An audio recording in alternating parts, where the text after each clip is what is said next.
विचारसागर तरंग दुसरा आणि दुसऱ्या तरंगाचा विचार करत असताना सिद्धांत मताने कार्यादेशाचा कसा संभव आहे हा विचार या ठिकाणी सुरू होता. आणि हा विचार सुरू असताना त्यामध्ये पूर्वपक्षाने शंका केली होती. तर काय शंका केली होती की तुम्ही म्हणाल की ज्ञान उत्पन्न झालं तर त्या ठिकाणी पदार्थ उत्पन्न होतो आणि ज्ञान जर उत्पन्न झालं नाही तर पदार्थ मात्र उत्पन्न होत नाही. पदार्थ म्हणजे अहंकार आदी अनात्म वस्तू बंध याला पदार्थ असं म्हटलं जातं. मग त्या पदार्थाची उत्पत्ती किंवा त्याचा लय कसं संभवतं तर त्या ठिकाणी पदार्थ उत्पन्न होणं किंवा लय उत्पन्न होणं हे ते केवळ ज्ञानाच्या आधाराने आहे असं त्यांनी त्या ठिकाणी म्हटलं होतं. म्हणून त्याला तो साक्षी भाष्य असं म्हणायचा. म्हणून सगळे अनात्म अहंकार आदी जे बंध आहे ते साक्षी भाष्य आहे. साक्षी जर त्या ठिकाणी नित्य आहे म्हणजे त्रिकालाबाधित आहे. मग साक्षी जर नित्य असेल आणि त्याचं ज्ञान जर नित्य असेल तर त्याला कशाचं ज्ञान आहे? ज्ञान कशाचं आहे साक्षीला? ज्ञान कशाचं आहे साक्षीला? अहंकारादी बंधाचंच ज्ञान आहे ना. अहंकारादी बंधाचं ज्ञान आहे. मग जर ज्ञान नित्य आहे, साक्षी नित्य आहे, तर मग अहंकारादी बंध सुद्धा कसे असले पाहिजे? नित्यच असले पाहिजे. म्हणून अहंकारादी बंध हे साक्षी भाष्य आहे असं त्याचं म्हणणं आहे. परंतु याचं समाधान करत असताना सिद्धांतमध्ये सांगतात की बाबा तू जी शंका करतो ना ही तुझी शंका मात्र बरोबर नाही. साक्षी स्वतः या पदार्थाचं ज्ञान करतो असं नाही, तर साक्षीला सुद्धा ज्ञान करून देण्याकरता कशाची तरी आवश्यकता असते. ती आवश्यकता म्हणजे वृत्ती. त्या वृत्तीच्या सापेक्ष साक्षी ज्ञान करून देतो. साक्षी वृत्ती वाचून साक्षी स्वतंत्र मात्र ज्ञान करू देत नाही असं त्याचं त्या ठिकाणी उत्तर त्यांनी समाधान त्यांनी दिलं. ज्या वृत्तीचा उत्पत्ती होते किंवा ज्या वृत्तीचा लय होतो तर तशाच पद्धतीनं त्या अहंकाराधिकाचा सुद्धा उत्पत्ती लय आणि त्या ठिकाणी संभवतो. प्रश्न परत उत्पन्न निर्माण झाला म्हणजे पूर्वपक्षानेच म्हटलं की मागच्या जन्माचा संस्कार पुढच्या असणाऱ्या जन्माला कारण ठरत असतो असा मुद्दा उपस्थित निर्माण झाला.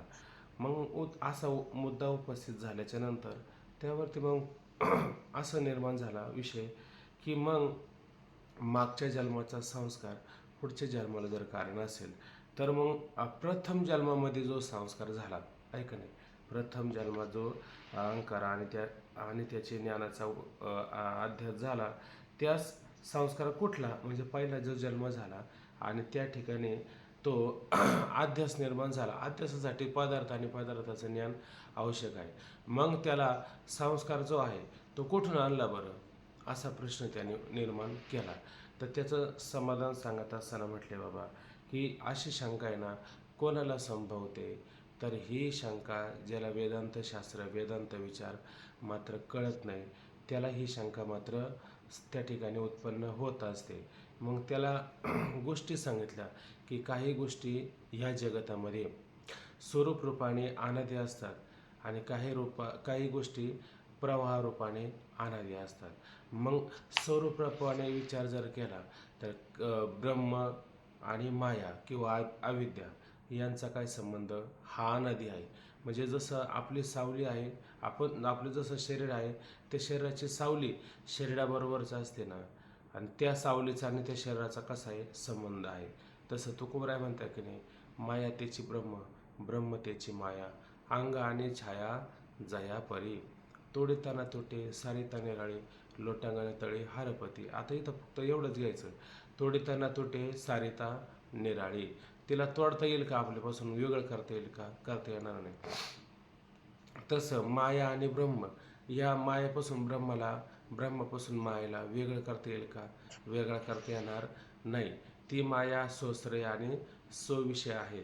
परमात्म्याच्या ठिकाणी राहून परमात्म्याला आश्रय करणारी आहे असं आपण 5व्या तरंगात पुढं पाहणार आहोत.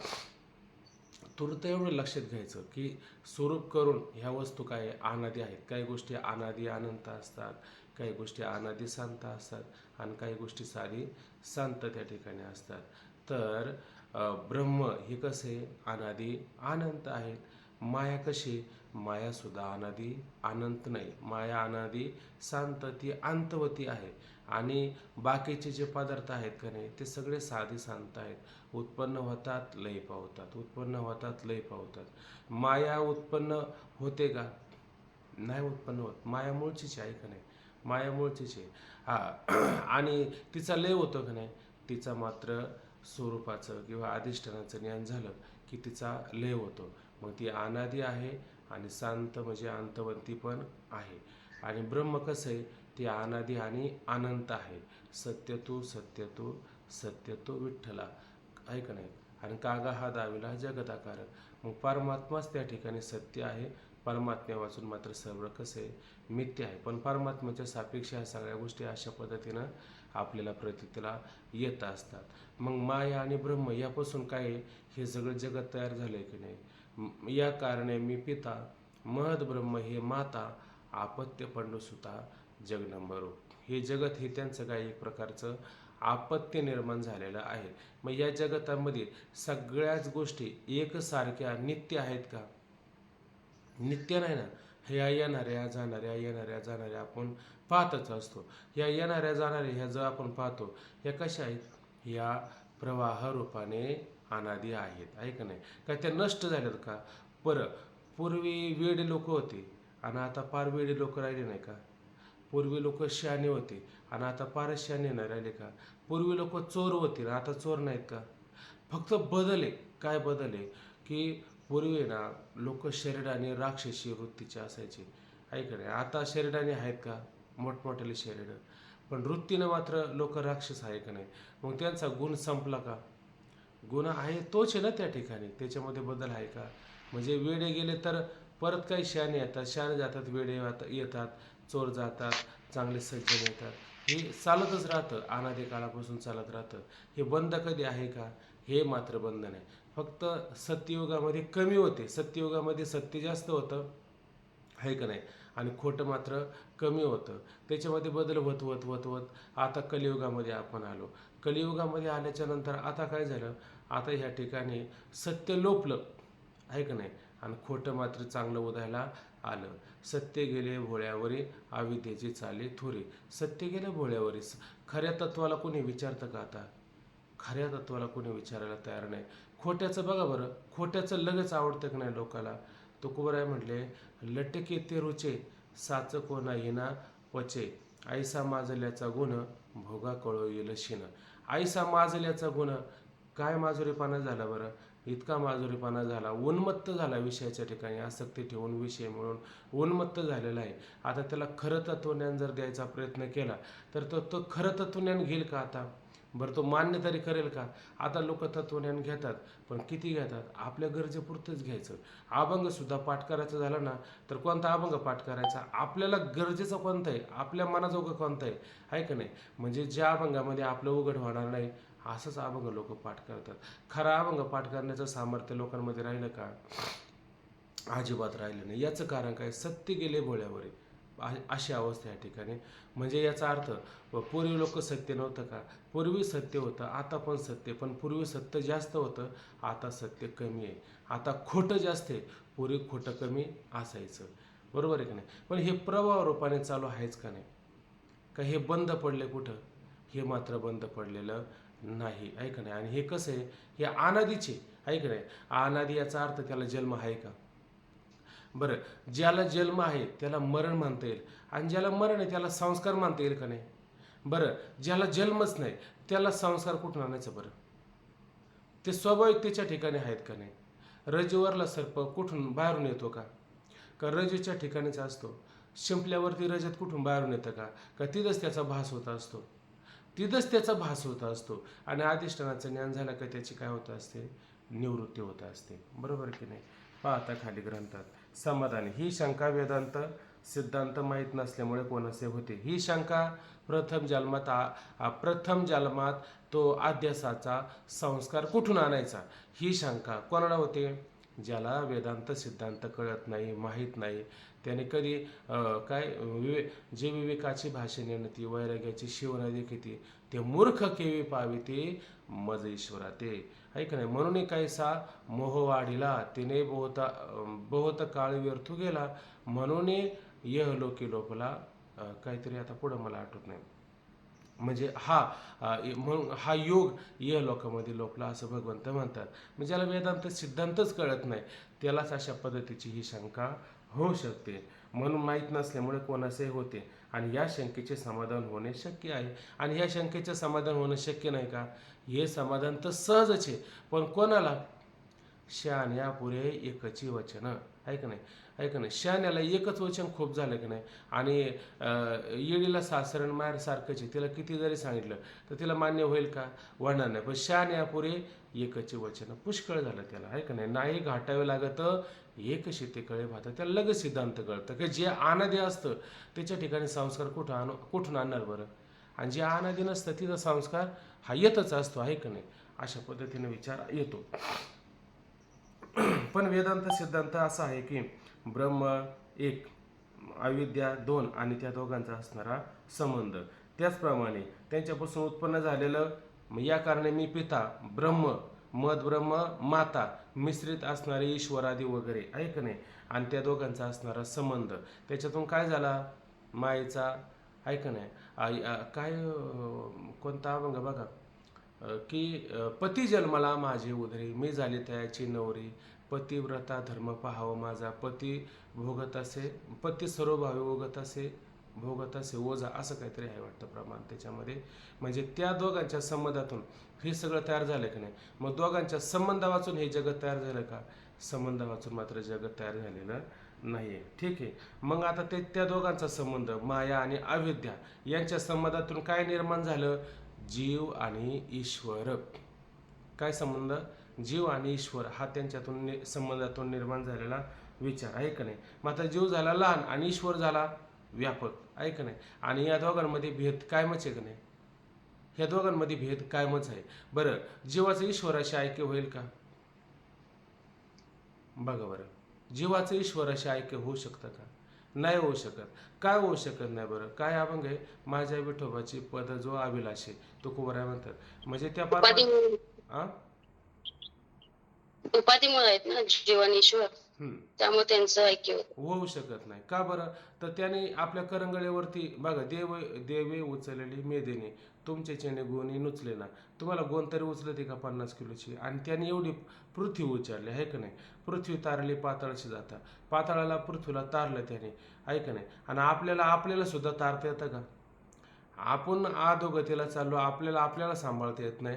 आणि आपण त्या परमात्म्याचं पद आणि त्याची अभिलाषा मनात जर धरत असेल, ऐक नाही, आता आम्ही काहीतरी देवाची झालो असं काहीतरी प्रमाण त्याच्यामध्ये कोणाला असं आठवत असेल तर सांगत झालं वाटलं असतं.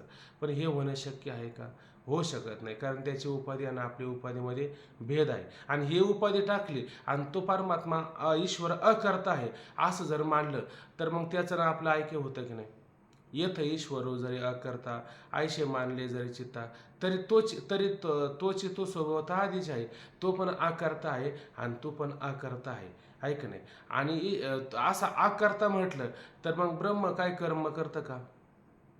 सतसंगतीने आत्मा अविनाशी आहे व क्रियारहित असून तद्व्यतिरिक्त सर्व चंचल विनाशी स्वरूपाचं आहे असं जर जाणलं आपण, बरोबर आहे की नाही?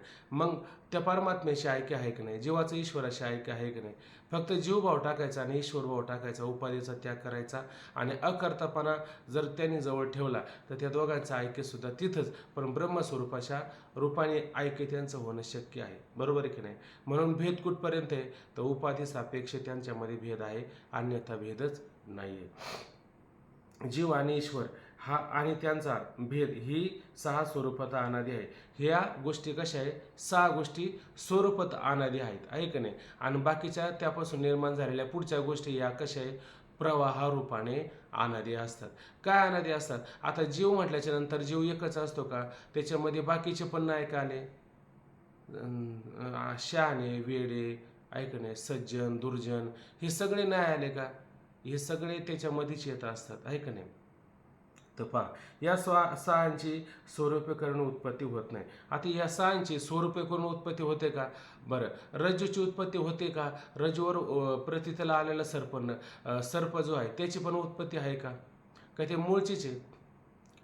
रज्जू तिथंच आहे ना, का ते आणले कुठून पडले, येऊन पडले का? तिथंच होते ना ती मुळात, आहे का नाही?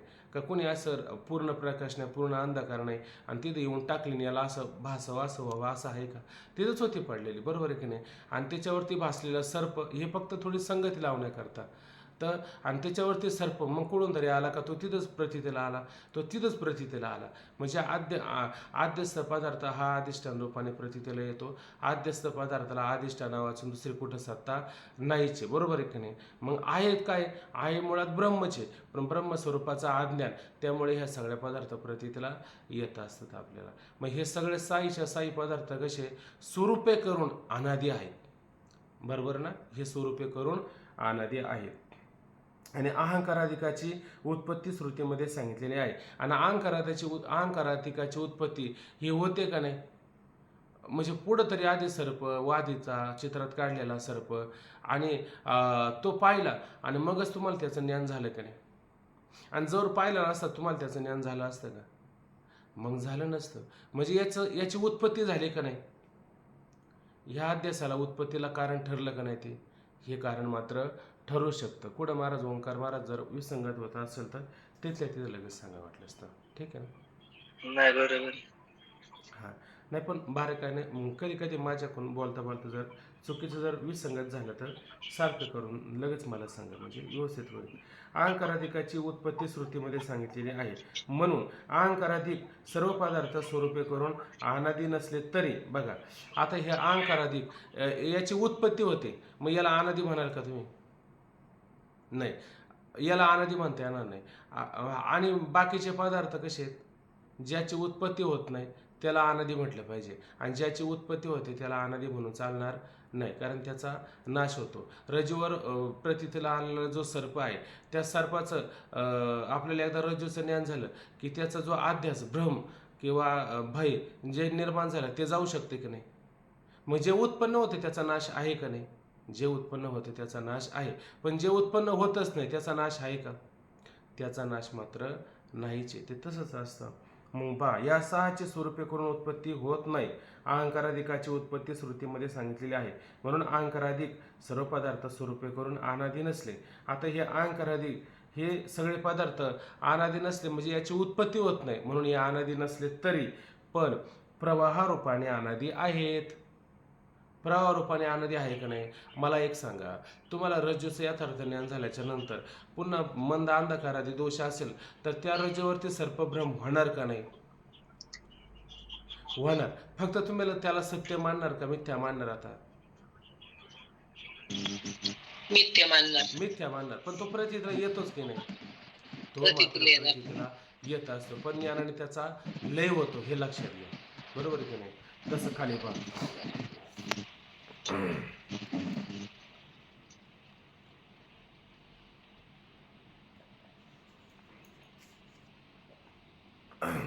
प्रवाहरूपाने अनादी आहेत. सर्व वस्तूचा प्रवाह केव्हाही नाहीसा होत नाही. आता ह्या वस्तूचा जो प्रवाह आहे हा कधी नाहीसा होईल का? ह्या वस्तूचा प्रवाह कधीही नाहीसा होऊ शकत नाही. हे निरंतर चालू राहतं. जसं पहा बरं, समुद्र आहे का नाही? मग समुद्रामध्ये समुद्री रेखा न ओलांडावी, पृथ्वी अभोवती व्हावी ही आज्ञा माझी. हा बोला ना मला. माईक चालू आहे. भगवंत काय म्हणतात पहा बरं, नव्या अध्यायामध्ये सांगितलं की नाही? पर्वती बैसखाना सांडावी, समुद्र रेखाना ओलांडावी. पर्वताने खाली कधी बसावं का? बसू नये. आणि समुद्राने आपली सीमा ओलांडून वरती जावं का? जाऊच नाही, आहे का नाही? ही पृथ्वीभोवती व्हावी ही आज्ञा माझी, आहे का नाही? ह्या पृथ्वीमध्ये भूतांचं कार्य हे अशा पद्धतीनं चालावं, जन्माला यावं, नेहमीसेला काळू ग्रास तसे भूता, अशा काहीतरी ओव्या आलेले नव्या अध्यायामध्ये आहे. मला आता पाठ नाही राहिल्या. तर ह्या परमात्म्याच्या आज्ञेने हे सगळं चालतंय का नाही? हे सगळं अशा पद्धतीनं चालूच असतो, कारण सत्य संकल्पाचा दाता नारायण, त्याचा संकल्प कसा असतो? सत्यच त्या ठिकाणी असतो, म्हणून याच्यामध्ये बदल होतो का? हे मात्र बदल होत नाही. मी चालविल्या सूर्य चाले, मी हालविल्या प्राणो हाले, जो जगाचे चाळीता, असं म्हटलं की नाही. हे सगळ्या गोष्टी ज्या आहे की नाही या प्रवाहारूपाने अनादीच आहे बरं का. ह्या प्रवाहारूपाने कशा आहेत? अनादी आहे. मग प्रवाहारूपाने अनादी आहे. सर्व वस्तूचा प्रवाह केव्हाही नाहीसा होत नाही.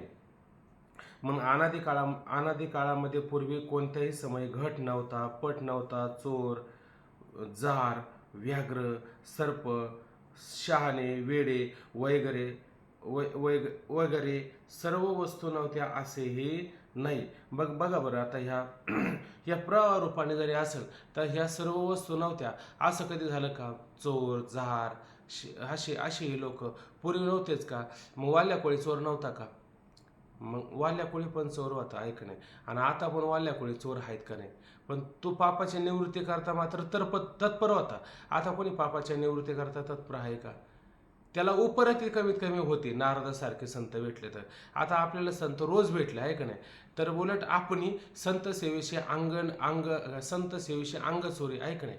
उलट संताशी पाहुणे होतो पाठमोरा आणि दाशीच्या पोरा चुंबन देतो तुकोबऱ्या म्हणतात. संताला पाहून असा पाठमोरा म्हणजे उलटा फिरतो, संताकडे पाहत सुद्धा नाही, आणि दाशीच्या पोरा चुंबन देतो आहे का नाही. आणि संताला घोडभर सुद्धा पाणी देत नाही ऐक नाही, आणि दाशीची आंघोळ ठेवे पाणी. तुका म्हणे म्हणजे असे लोक आता पण नाही का. मग एवढं सांगायचं का असे लोक आता पण आहेत आणि पूर्वी पण होते. पण पूर्वी लोकाला उपरती तरी लवकर होत होती. आता मात्र तुका म्हणे वज्र भंगे एक वेळ, कठीण हा खळ तयार होणं. इतके कठीण लोक तयार झाले, त्याला कितीही वारंवार सांगितलं तरी मात्र त्याच्यामध्ये परिवर्तन होत नाही. मग लोक नाही का, ते लोक मात्र आहेतच त्या ठिकाणी. संत सेवे अंग चोरी ते प्रमाण काय बाबा? संत सेवेशी अंग चोरे, दृष्टी न पडो तयावरी, आयशी आयशी वेली रांड, जवळ जवळ तिचे तोंड, असं काहीतरी आहे. दृष्टी न पडत आहे. दृष्टी न पडो तयावरी, संत सेवेशी अंग चोरी. हा चल. वैगरे संत नव्हते, वैगरे वस्तू नव्हत्या. नाही, काही शहाणे मरतात तर दुसरे नवीन उत्पन्न होतात. आता काही शहाणे मरतात तर दुसरे नवीन उत्पन्न होतच राहतात की नाही. का आपण म्हणतो आता बघा, आता पार शहाणे आता या ठिकाणी संपून गेले. आता काही इथून पुढे शहाणे लोक येणार नाही. पूर्वी पाटील गावचा बरा होता, आता परत कोणी पाटील येणार नाही, असं तुम्ही काळजी करू नका. पाटील पूर्वी नव्हता असं नाही, त्याच्या पूर्वी पण एक पाटील होता, त्याच्या पूर्वी एक पाटील होता, आणि तो पुढं पण पाटील हे असणारच आहे. हे आता बघा, समुद्र आहे का नाही. मग समुद्राची जशी वाफ होते का नाही, मग समुद्राची वाफ होती, मग वाफ ढग होतात, मग ढगाचं पावसात रूपांतर होतं, पुढे तोच पाऊस जमिनीवरती पडतो. मग तो जमिनीवरती पडला का ओहोळ वहाळ ह्या वाहू लागतात, ते नदीला येतात.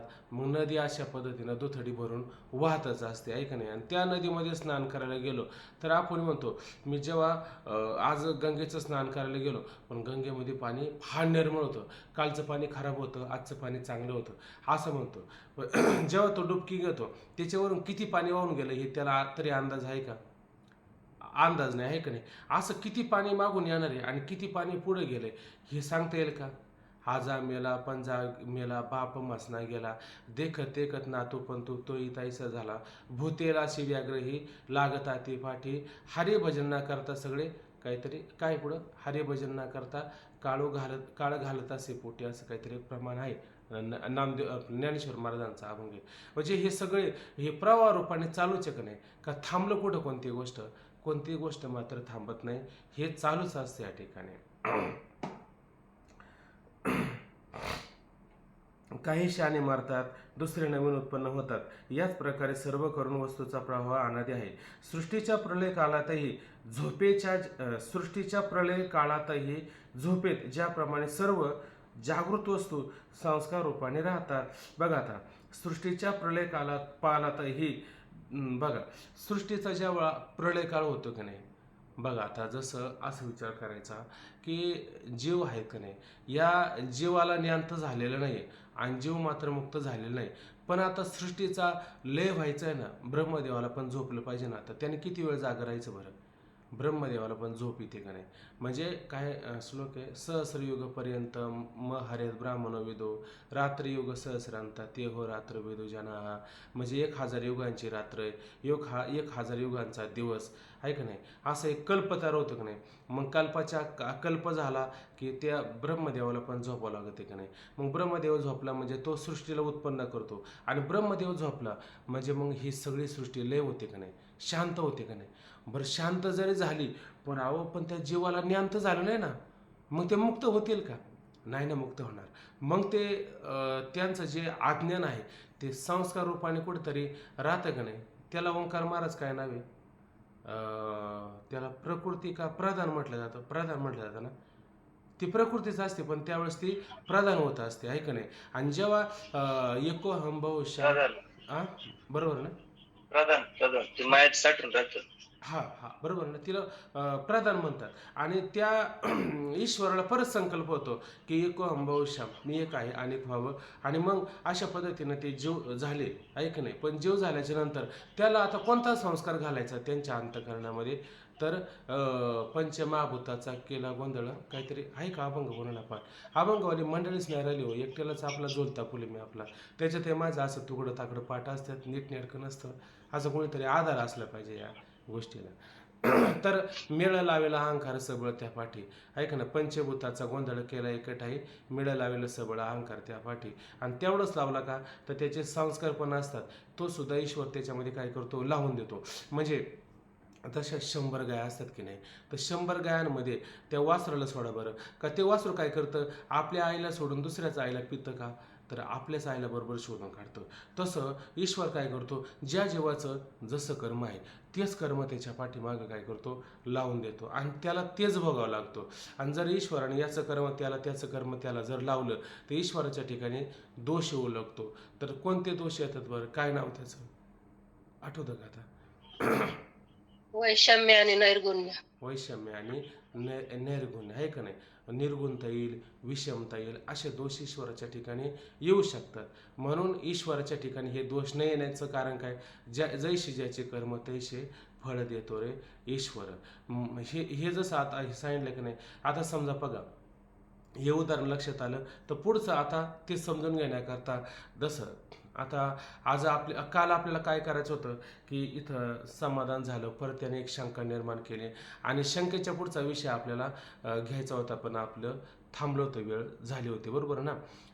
मग आता आपण कुठून सुरुवात केली, तर जिथं आपलं संपलं होतं, बरोबर की नाही, तिथूनच सुरुवात केली नाही आपण, तिथूनच सुरुवात केली आहे का नाही. त्याच्या आधीचा काय विषय आहे का, म्हणजे काल जे राहिलं होतं तेच आज आपण करायला आलो की नाही.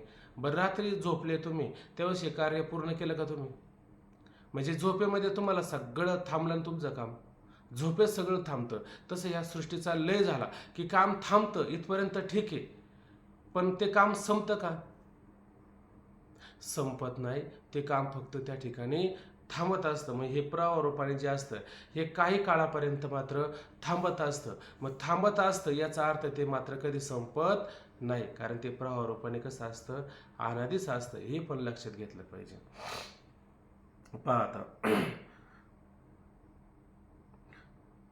याच प्रकारे सर्व करून वस्तूचा प्रवाह अनादी आहे.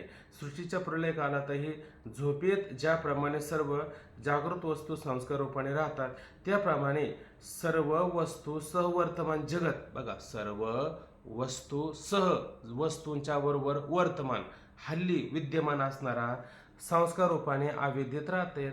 आणि हे सगळे कुठे राहतात, अविद्येत. त्याचं अविद्येला काय म्हटलं त्या ठिकाणी, प्रधान असं त्या ठिकाणी म्हटलेलं आहे.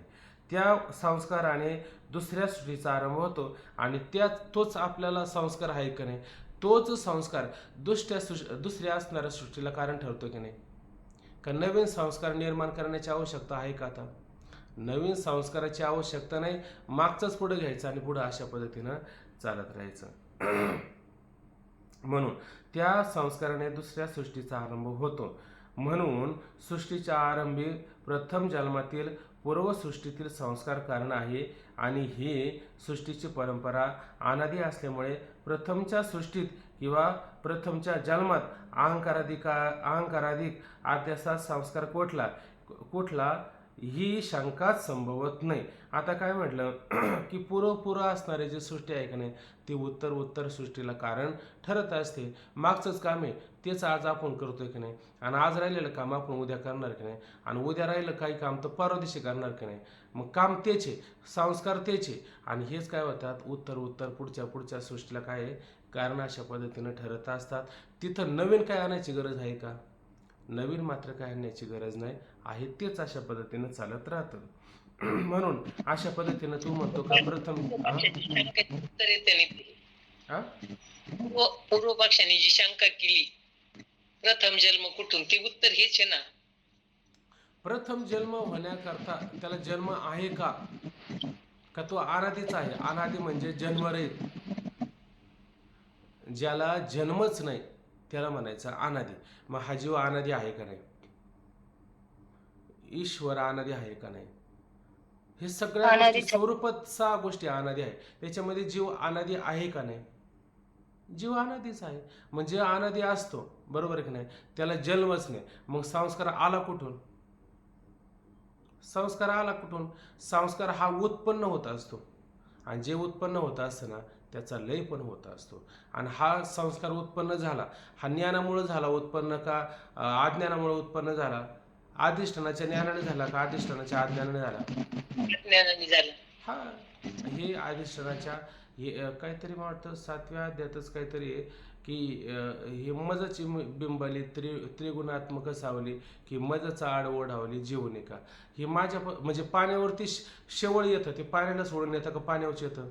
पाण्यावरच येतं, आहे का नाही? आणि ते काय करतं? पाण्याला झाकून टाकत असतं, आहे का नाही? तसं हे अज्ञान जीवाच्या ठिकाणी उत्पन्न होतं आणि जीवाला अज्ञान निर्माण करून झाकतो, आणि ते ज्ञान जेव्हा उत्पन्न होतं तेव्हा अज्ञान बाजूला होतं आणि त्याला सुस्वरूपाचा बोध उत्पन्न होत असतो अशा पद्धतीनं.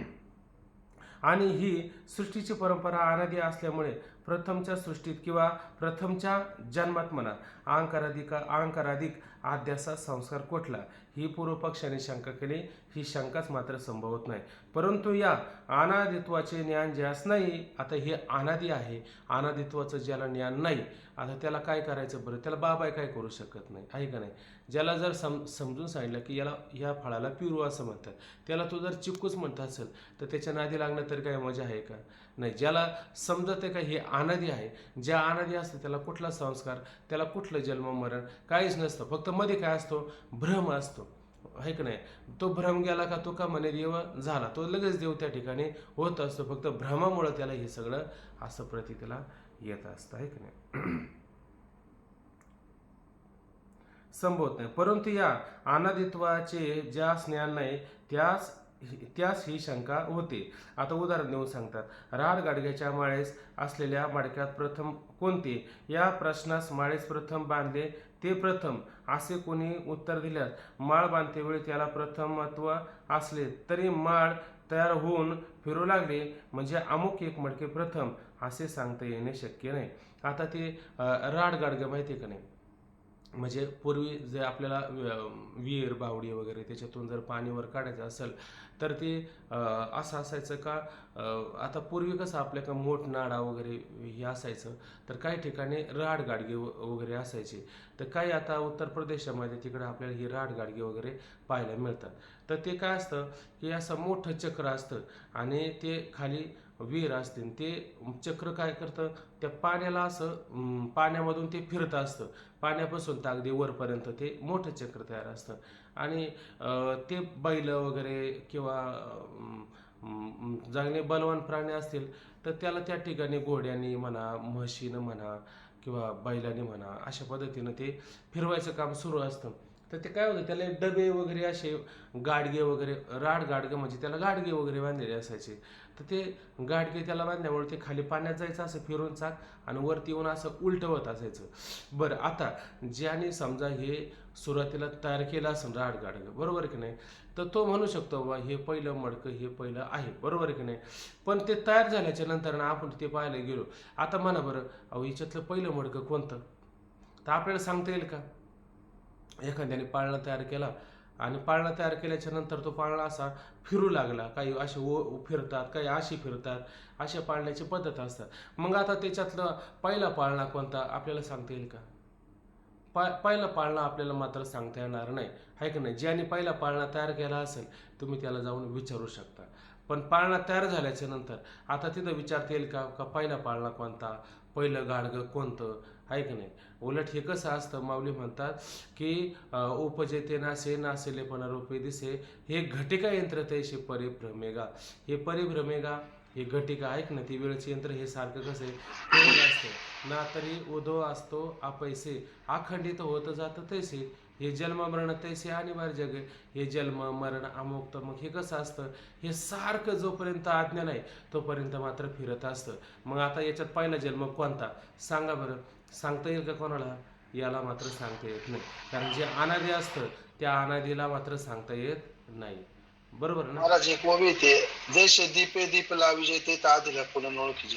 हा, जय श्री दीपे दीप लाविजे ते आधीला कोण ओळखीचे आधीला म्हणजे कोण पहिला ओळखीचे. कोणता. हा हा. बरं, आता सगळे दिवे लावले तिथं, आहे का नाही. मग याच्यातला सगळे दिवे लावून झाल्याच्या नंतर पहिला दिवा कोणता सांगा बरं.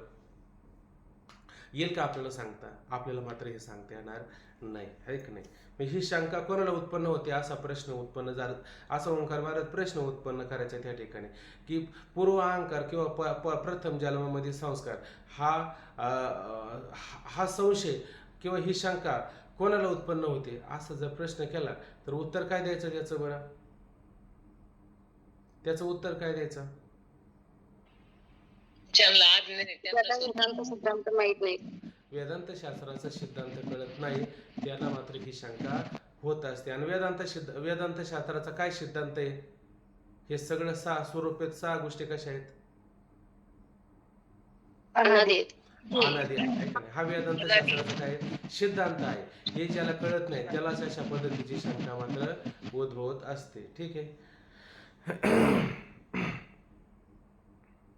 हा, हे झालं वाचून आपलं. आता राडगडग्याच्या माळ्यास असलेल्या मडक्यात प्रथम मडके कोणते, या प्रश्नास माळेस प्रथम बांधले ते प्रथम असे कोणी उत्तर दिल्यास, आहे का नाही, माळ बांधते वेळी त्याला प्रथमत्व असले तरी, आता जेव्हा ती माळ तयार करायची होती त्याला त्या मडक्याला पहिल्यांदा प्रथमत्व असले तरी, हे पहिलं मडकं असलं तरी, पण आता ते तरी माळ तयार होऊन फिरू लागले. आता ते फिरू लागलं, मग आता लागली म्हणजे अमुक एक मडके प्रथम असे सांगता येणे शक्य नाही. आता माळ बांधता वेळ आपल्याला ते म्हणू शकतो का हे पहिलं मडकं बांधलं त्याच्यानंतर हे दुसरं बांधलं, अशी बांधित बांधित बांधित इथपर्यंत माळ आता ही तयार झाली, आहे का नाही. मग तिथं म्हणू शकतो का जोपर्यंत बांधायचं काम सुरू होतं, पण एकदा बांधून झालं, आहे का नाही, तर मग आता बांधून झाल्याच्या नंतर आणि फिरू लागलं, आता सांगा कोणतं पहिलं, तर सांगता येत नाही. तशा पद्धतीनं शक्य नाही. इतकेच म्हणता येईल की इतकेच म्हणता येईल. आता याच्यात काय म्हणू शकतो की एकाच्या पुढे दुसरे, यापेक्षा मात्र उत्तर देता येणार नाही. आता तिथं उत्तर देता येईल का, याच्या पुढं ते, त्याच्या पुढं ते, त्याच्या पुढं ते, एवढंच मात्र त्याला उत्तर देता येईल. तसं या जन्माला कारण तो जन्म, त्या जन्माला कारण तो जन्म, त्या जन्माला कारण तो जन्म, एवढंच उत्तर देता येईल. आता याच्यामध्ये तुम्ही द्या बरं उत्तर, अहो हा पहिला जन्म झाला मग अशा पद्धतीनं त्याला त्याचा संस्कार निर्माण झाला, असं उत्तर देता येईल का? असं उत्तर मात्र देता येणार नाही. यापेक्षा जास्त उत्तर देता येणार नाही. त्याचप्रमाणे एका अध्यासापुढील दुसरा अध्यास असे सांगता येईल. आता एवढं काय सांगता येईल की या अध्यासाला तो अध्यास, त्या अध्यासाला तो अध्यास, एवढंच मात्र आपल्याला सांगता येईल. याच्यापेक्षा मात्र अधिक सांगता येणं शक्य नाही. वस्तुतः जो पदार्थ नसून त्याची अनिर्वचनीय प्रतीती येते त्याची परंपरा अशी सांगावी लागते. बघा आता वस्तुतः काय म्हणलं बरं, खरोखर जो पदार्थ नसून त्याची अनिर्वचनीय प्रतीती, तो पदार्थ त्या ठिकाणी खरा आहे का, आणि खरा पदार्थ नष्ट कधी होतो का? मग कोणता पदार्थ नष्ट होतो की जो पदार्थ नसून तो फक्त प्रतीतीला येत असतो. रजेवरती सर्प नसलेला सर्प पण प्रतीतीला आला का नाही, मग तो प्रतीतीला आलेला सर्प सत्य आहे का असत्य आहे सांगा आता. असत्य आहे. मग तुम्हाला दिसलं नाही का? दिसलं म्हणूनच तुम्ही म्हटले ना हा सर्प आहे. आता म्हणा बरं असत्य, बरं त्याला सत्य म्हणा बरं, मग त्या बॅटरी आणल्याच्या नंतर त्याची निवृत्ती नाही झाली पाहिजे. पदार्थ तुम्हाला प्रतीतीला येतो पण तो पदार्थ मात्र सत्य नसतो. तो पदार्थ कसा असतो, सतही असतो आणि असतही असतो. सत कुठपर्यंत असतो? जोपर्यंत तुम्हाला भ्रम असतो तोपर्यंत सत असतो, आणि एकदा भ्रम गेला की तो पदार्थ कसा ठरतो? असत ठरतो. मग हा पदार्थ कसा आहे? सतही आहे, असतही आहे, म्हणून सता विलक्षण असतं, ते अनिर्वचनीय असतं. काय असतं? विलक्षण येतो. हा. मग मग हे सगळे पदार्थ कसं आहे, जन्म मरण वगैरे हे सतावून विलक्षण नाही का? मग हे जन्म मरण परंपरा कुठपर्यंत? जोपर्यंत आत्मस्वरूपाचा बोध होत नाही तोपर्यंत ही परंपरा, आणि आत्मस्वरूपाचा बोध झाला की ही परंपरा खंडित होत नाही का? आत्मस्वरूपाचा बोध झाला की ही परंपरा खंडित मात्र होऊन जाते. मग हे सगळे पदार्थ कसे? सतावून विलक्षण अनिर्वचनीय अशा पद्धतीचे आहे. आता जो पदार्थ नसून नसून म्हणजे सत्य नसून वस्तुतः त्याची अनिर्वचनीय प्रतीती येते, त्याची परंपरा अशी सांगायची. आता याची परंपरा कशी सांगणार तुम्ही? त्याची परंपरा अशी सांगावी लागते, यापेक्षा मात्र वेगळी सांगता येत नाही.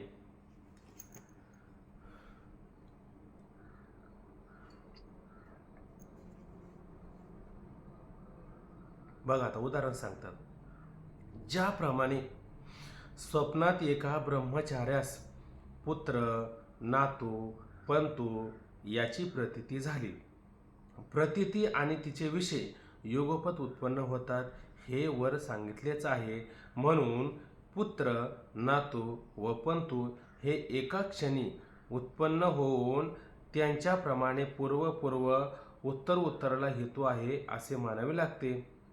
चला आता थोडक्यात लक्षात घ्यायचं का एक काय ब्रह्मचारी व्यक्ती आहे, ऐक नाही, ब्राह्मण असेल, ब्राह्मण असला म्हणजे काय ब्रह्मचारी असतो असं नाही.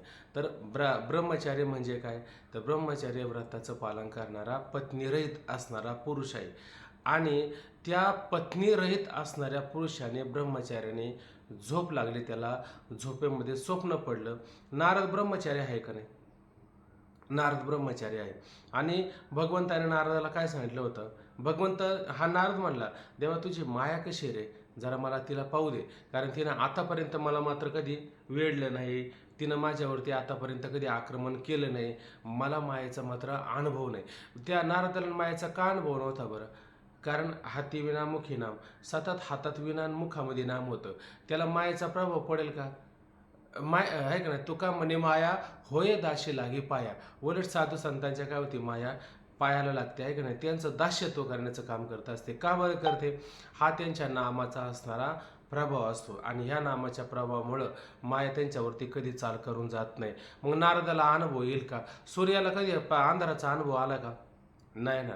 तसं ह्या ज्याच्या मुखामध्ये ज्या विठोबाचे नाम ज्याच्या मुखी नित्य, त्या देखील पतित तरतील. नाम घ्यायचं तर लांबच राहिले, त्याला पाहिलं तरी म्हणले तरुण जातील, इतकं ते नामाचं महत्त्व असतं. बरोबर आहे की नाही ना? असे होते कोण? नारद. आणि ते नारद कुठं आले? भगवंताकडे आले, आणि भगवंताला म्हणले, देवा अरे काय तुझी माया रे, साऱ्या लोक म्हणतात माया माया माया, या मायेने लोकांना त्रस्त करून सोडलेलं आहे, तर देवा ही माया नक्की कशी, मला जरा बघू देच. ते म्हणले तू आधी नाम घ्यायचं बंद होय आणि चल माझ्याबरोबर, आहे का नाही? त्याने नारदाने फक्त नाम घ्यायचं बंद केलं, आणि काय परिणाम झाला? ते भगवंताने नारद चालू लागले, नाम घ्यायला लागलं का भगवंताने सांगायचं नाम घेऊ नको फक्त, मग तुला मायाचा अनुभव येईल, आहे का नाही? मग हळूहळू करता करता नाम घ्यायचा बंद झाला. असं चालूच लागले ते वाळवंटामध्ये. बराच काळ दूर चालत गेल्याच्या नंतर ऊन रखरखीत झालेलं होतं. असेच दिवस होते. आणि मग तिथं भगवंत म्हणले, नारदा एक काम कर, आता मला जरा थोडी ताण लागली, जरा थोडं पाणी घेऊन ये. मग आता त्या वाळवंटामध्ये कुठून पाणी आणायचं? कुठून पण घेऊन ये, पण पाणी मात्र घेऊन ये. म्हणून ते नारद पाणी आणण्याकरता पुढे निघून गेले. फक्त नियम सांगितला, नाम मात्र घेऊ नका तू, नाम घ्यायचं नाही. नाम नाही घेतलं, गेले पुढं. काही स्त्रिया पाणी भरायला आल्या होत्या, त्याच्यामध्ये काही तरुण स्त्रिया होत्या. नारदांनी त्यांना पाहिलं, आणि पाहिल्याबरोबर काय झालं? नारद मोहित झाला. आणि मग नारदाला असं वाटलं, काय मी नारद आहे म्हटले. स्वप्नामध्ये पण आपल्याला काही गोष्टी आठवत नाही का? मी स्त्री आहे का, मी पुरुष आहे, हे तर आपल्या स्वप्नात आठवतं का नाही? तसं नारदाला मी नारद आहे आठवतं का नाही? नारदाला आठवू लागलं. मग नारद त्या एका स्त्रीच्या मागच लागला, मला हिच्याबरोबर मला लग्न केलं पाहिजे. काय या तिन्ही लोकांमध्ये गमन करायचं, हे विना घेऊन खुळखुळं वाजत राहायचं. काय याने होणार आहे? काहीतरी घरदार बायका पोरं काहीतरी बघितले पाहिजे. त्याला तोच पुरुषार्थ वाटू लागला. गेला त्या तरुणीच्या मागं. ती राजवाड्यामध्ये शिरली. ती राजाची कन्या होती. मग नारदाच्या लक्षात आलं की ही राजाची कन्या आहे, आता राजाकडेच आपल्याला गेलं पाहिजे. नारद जेव्हा त्या राजवाड्यामध्ये प्रवेश केला, मोठा जल्लोष झाला, मोठा सत्कार समारंभ झाला, मानपान सगळ्या गोष्टी झाल्या. नारद महाराज कशी काय येणं झालं? राजाने विचारलं. तर नारदाने सांगितलं, काही नाही हो, तुमची मुलगी मला फार आवडली, मग मुलीबरोबर मला लग्न करायचे. ते म्हणले, आमचं अहोभाग्य नारदासारखे महात्मे आणि आमच्या मुलीबरोबर लग्न करतात. वा वा वा वा वा. नारद, तुम्ही आता फक्त तिथं काढा, तिथीला लगेच आपण मुहूर्त बघून लगेच लग्न करून घेऊ म्हणे. ठीक आहे म्हणले, चांगलं, काय हरकत नाही. त्याने मुहूर्त वगैरे जाऊन सगळं आता नारद 14 विद्या 64 काला. नारदाला काय ज्योतिष वेगळं सांगायचं असतं का? नारदाचं सगळं पाठांतरच होतं. अरे हे काय, आता मुहूर्त आहे, करा लग्न पण झालं, ऐक नाही. लग्न करता करता मुलं पण झाली नारदाला, ऐक नाही. आणि मग असं पुढं होता होता तिकडून नारद म्हणला, हे आता एवढं भागून चालणार नाही म्हणला. बघा बरं का, हा संसार असाच असतो. एवढं राज्य म्हणलं एवढं भागून चालणार नाही, आपलं राज्य वाढलं पाहिजे. रामाने कसा अश्वमेध यज्ञ केला होता, आपल्याला पण केला पाहिजे म्हणे. त्या घोडा सोडला, दुसऱ्या राज्यात गेला, दुसरा राजा म्हणला, युद्ध कर तरच मी तुला राज्य देईन. आता नारदाला कुठे युद्ध करायचं माहीत होतं, ऐक नाही. करायला युद्ध गेला आणि त्या युद्धामध्ये नारद हारून गेला. त्या राजाने काय केलं, याचं सगळं राज्य बळकावलं, याला पळती वही कडून सोडली. मला आत्ताच्या आता या राज्यातून निघून जा. नारद, त्याची एवढी मुलं, नारदाला किती 60,000 मुलं झाली काहीतरी, हाय वर्णन असं. आता ना अभंग, माऊलींचंच अभंग आहे वाटतं, आता आठवत नाही. एवढी मुलं झाली, ती बायको, आता हे घेऊन कुठं जायचं? मात्र स्वतःचं राज्य नाही, घर नाही, दार नाही, काही नाही. आणि नारद मात्र चालू लागले. आणि स्वतःचं पोट भरावा का बायकोचं पोट भरावा का ह्या मुलांचे पोट भरावा, अशी परिस्थिती निर्माण झाली. आणि मग अशी परिस्थिती निर्माण झाल्याच्या नंतर, ऐक नाही, पलीकडे गाव होतं आणि त्या गावात जावा, तिथं काहीतरी भिक्षा मागावी आणि आपल्या मुलाबाळांना खाऊ घालावं, असं नारदाने हे तो मनामध्ये धरून त्या नदीच्या पलीकडे जायचं होतं. पण नदीला जरा पूर आला होता, पण मुलं काही दमदारीनं. मग नारद म्हणला, हे बघा ही एक नाव आहे म्हणले, या नावेमधून आपण कसं तरी पलीकडे जाऊ. त्या नावेमध्ये बसले, पण मोडकीच नाव, मोडकी नाव काही तारून येणार आहे का, आहे का नाही? मग अशा पद्धतीनं ते चांगला पुराचा ओघ आला आणि त्यामध्ये नाव पलटी झाली. मुलं पाण्यामध्ये इकडं तिकडं अस्ताव्यस्त झाली, बायको अस्ताव्यस्त झाली. यालाही सुधारणे नक्की काय, याच्या नागा तोंडात पाणी, यालाही नीटनेटकं पोहता येणं. आता करूच काय? मुलाला मुलांना वाचायला गेलं तर बायको हातात राहत नाही, बायकोला हातात धरायला गेलं तर मुलं हातामध्ये राहत नाही. या दोघांना वाचवायला गेलं तर आपल्या नाकातोंडामध्ये पाणी जातं. अशी नारदांची भयंकर परिस्थिती झाली. कुठंतरी नदीचा पूर वसरला तेव्हा मुले वसरले आणि बायको वसरली, काहीच नाही हाताला आलं. तेलही गेले, तुपही गेलं आणि हा किनाऱ्यावर आला आणि रडू लागला मोठमोठ्याने, देवा देवा देवा. देवाचं नाव परत मुखात आलं ना. देवाचं नाव मुखात आल्याच्या नंतर भगवंत लगेच प्रगट म्हणले, नारद पाणी कुठे आहे? तर म्हणला पाणी, म्हणजे तो पाण्यातच. मग तिच्या लक्षात आलं का आपल्याला भगवंताने पाणी आणायला सांगितलं होतं. म्हणजे ह्या नामाचा महत्त्व फार विशेष आहे.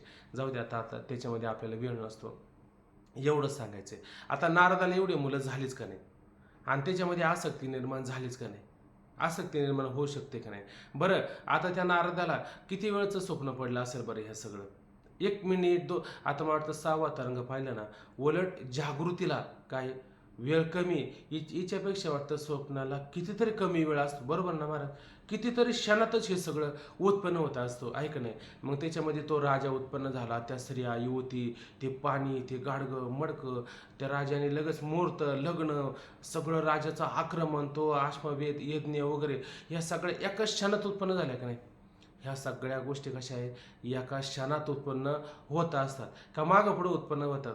मागं पुढं नाही. ब्रह्मचार्याला झोप लागल्याच्या नंतर हे सगळं पहिल्यांदा मुलगा व्हायला पाहिजे. मग मुलगा झाल्याच्या नंतर पहिल्यांदा स्वतःचं लग्न तर व्हायला पाहिजे. एक तर मुली भेटत नाही आता, बरोबर आहे ना? मग कुठेतरी मुलगी भेटणं, लग्न होणं, मग मुलं होणं, मुलगा कॉलेजला जाणं, मोठा होणं, आणि मग त्याचं कुठेतरी लग्न करणं, त्याचं लग्न केल्याच्या नंतर नातू, मग त्या नातूचा पंतू, असं एक एक एक एक उत्पन्न, म्हणजे क्रमवारीचं असलं पाहिजे का नाही? का एकदम उत्पन्न व्हायला पाहिजे? पण स्वप्नामध्ये हे सगळं कसं एकदम उत्पन्न होतं की नाही? एकदम रजवारला सर्प हळूहळू आपल्याला प्रतीला येतो की एकदमच उत्पन्न होतो, युगपत. तसं हे सगळं जगत हे कसं आहे, युगपत उत्पन्न झाले की नाही? का मागं पुढं उत्पन्न झालेलं आहे? मागं पुढं उत्पन्न झालेलं नाही आहे. ठीक आहे.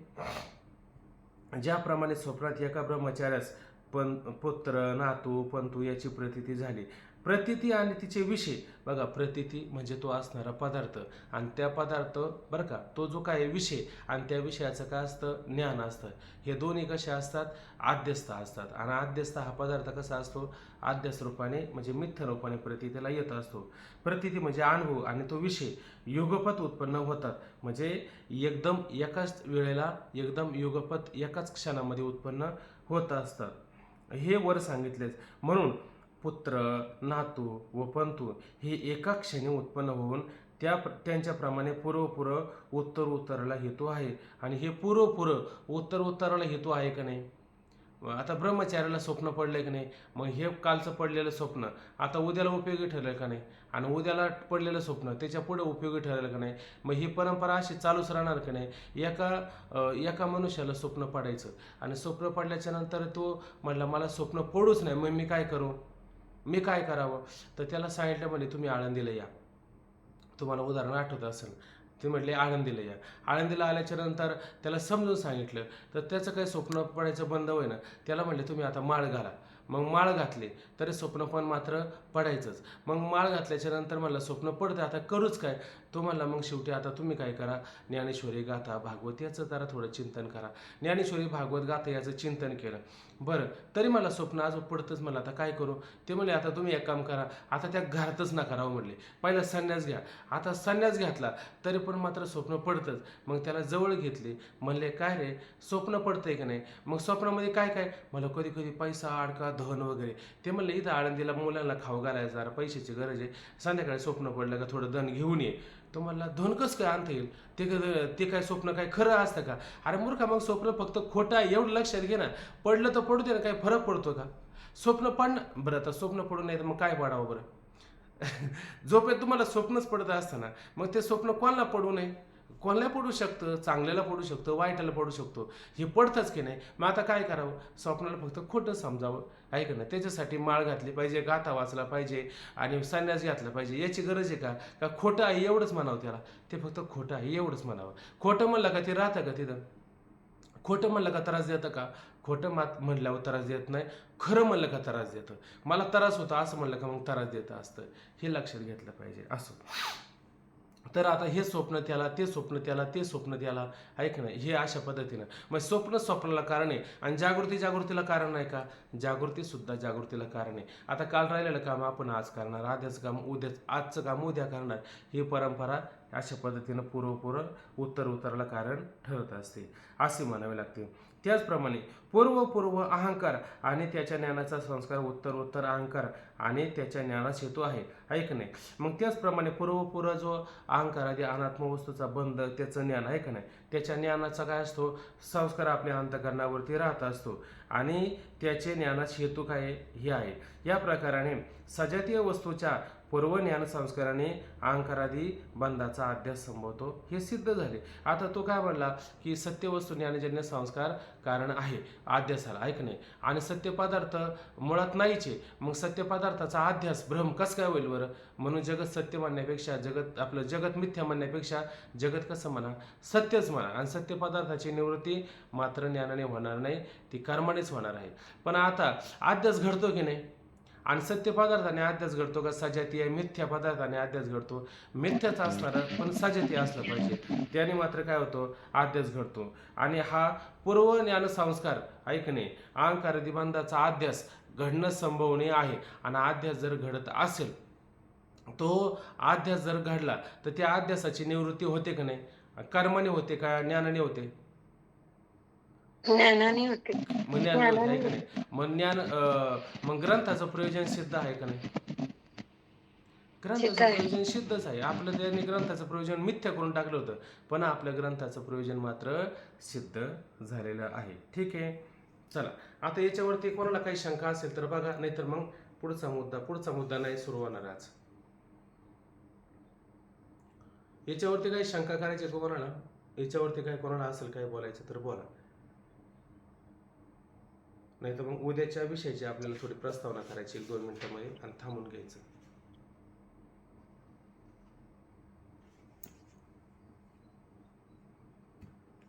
काय अडचण नाही ना. कालचे 2 प्रश्न आहेत ना, आत्ताच्या मुद्द्याचा नाही, पण ते कालचे 2 प्रश्न आहेत ना, ते 2 प्रश्नाचे उत्तर कोणीच नाही लिहिलेत आणि त्यातलं साक्षी भाषेचं समजलं पण नाही का, पूर्व पक्षाच्या मताने ते थोडं समजून सांगा ना. ओंकार महाराज सांगा. ओमकार महाराजच. रामकृष्ण हरी. मी आता बंद बोला करतो. प्रश्न काय आहे? पूर्व पक्ष